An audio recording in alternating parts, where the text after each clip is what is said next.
The stranger at her door. The snow was falling softly that December evening when Emma Harper heard the knock on her door. She had just settled into her favorite chair with a cup of tea, watching the neighborhood disappear beneath a blanket of white.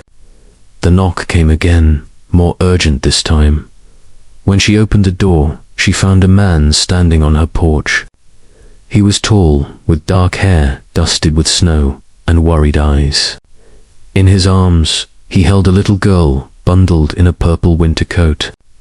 The child couldn't have been more than 3 years old, her curly hair peeking out from beneath her hood. "I'm so sorry to bother you," the man said quickly. His voice was tired, desperate even. "My car broke down about a block away. My phone died, and my daughter is freezing. I saw your light on. Could we possibly come inside for a few minutes? Just to warm up?" Emma hesitated. She lived alone in this quiet neighborhood just outside of Boston. She didn't make a habit of inviting strangers into her home. But when she looked at the little girl's red cheeks and the exhaustion in the man's eyes, something inside her softened. "Of course," she said, stepping aside. "Please, come in." The man exhaled with relief. "Thank you. Thank you so much." Emma led them into her living room, where the fireplace cast a warm glow across the space. The man set his daughter down gently on the couch, and the little girl immediately curled into the cushions, her eyes heavy with sleep. "I'm Michael," he said, extending his hand. "And this is Sophie." "Emma," she replied, shaking his hand. "Let me get you both something warm to drink." She returned from the kitchen with hot chocolate for Sophie and coffee for Michael. As they sat in her living room, Michael explained their situation. He had just moved to Boston that very day. The moving truck had been delayed, and he had been driving around trying to find a hotel with availability. The snowstorm had come on suddenly, and his old sedan had simply given up in the cold. "I tried calling a tow truck," he said, running a hand through his hair. "But they said it could be hours in this weather. Maybe not until morning." Emma glanced out the window. The snow was coming down harder now, thick and steady.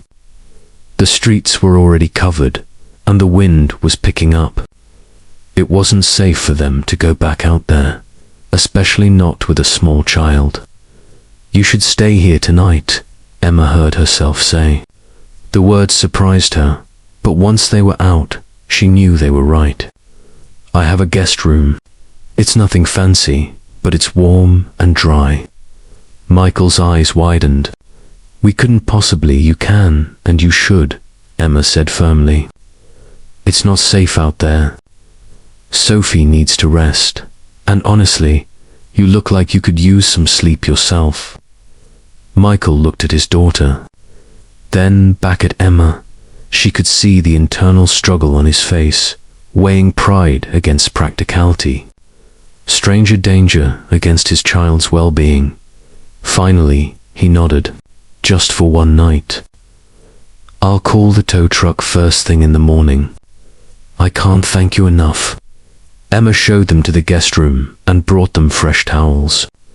She found a spare toothbrush and some children's books that had belonged to her niece. As she prepared the room, she watched Michael with Sophie.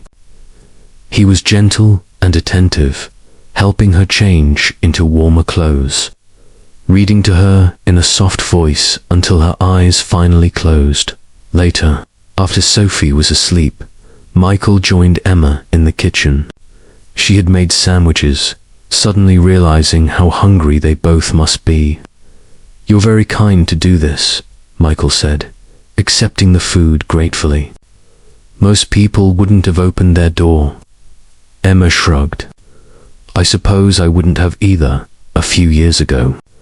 But life has a way of teaching you what matters." They talked quietly over their late dinner.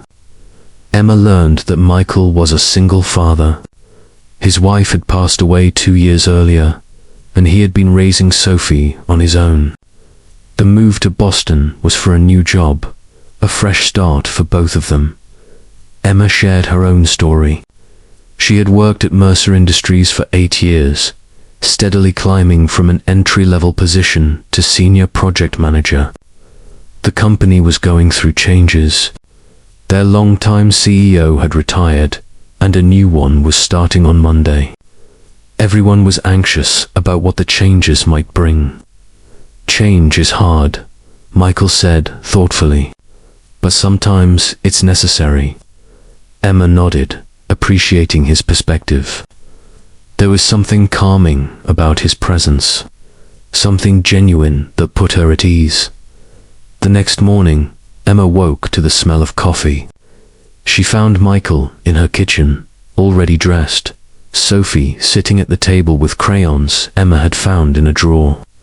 "I hope you don't mind," Michael said, looking almost embarrassed. "I wanted to make breakfast, but I didn't want to overstep." "Not at all," Emma said, touched by the gesture. The tow truck arrived within the hour. Michael's car would need serious repairs, but he arranged for a rental. As they prepared to leave, Sophie hugged Emma's legs, and Emma felt an unexpected pang in her chest. "Thank you again," Michael said at the door. "You really saved us." "I'm glad I could help," Emma replied.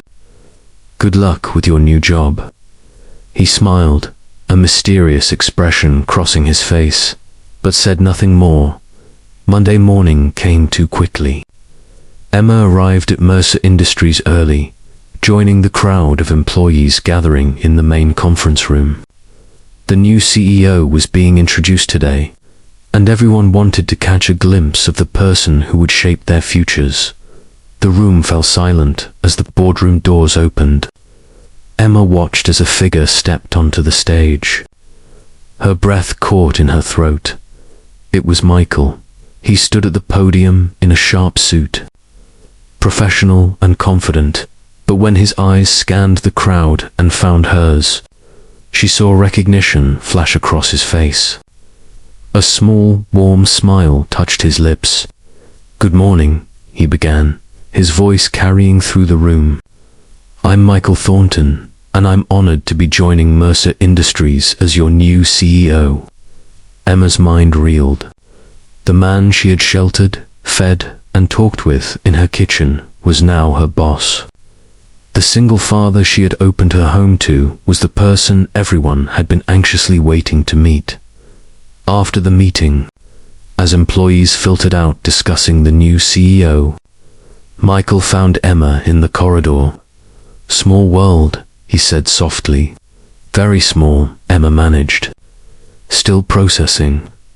"I wanted to tell you that night," he admitted, "but I thought it might make things awkward. You treated me like a person, not a position. Just Michael and Sophie. Do you know how rare that is?" Emma understood. In that moment on her snowy porch, titles and positions hadn't mattered. Only human kindness had. "I hope this won't make things strange at work," she said carefully. Michael shook his head. "Not at all. But I do want you to know something. The way you opened your door to us, without hesitation, once you saw we needed help, that's the kind of culture I want to build here. Compassion, community, people taking care of people." He extended his hand. "I look forward to working with you, Emma." She shook it, feeling the weight of that snowy evening transformed into something new. A connection. A beginning. As Michael walked away, Emma realized that sometimes the strangers we help become the people who change our lives. And sometimes kindness, offered freely on a cold winter night, comes back to us in ways we never expect. Outside the office windows, snow began to fall again, gentle and steady, blanketing the city in quiet white. Emma smiled and returned to her desk, ready for whatever came next.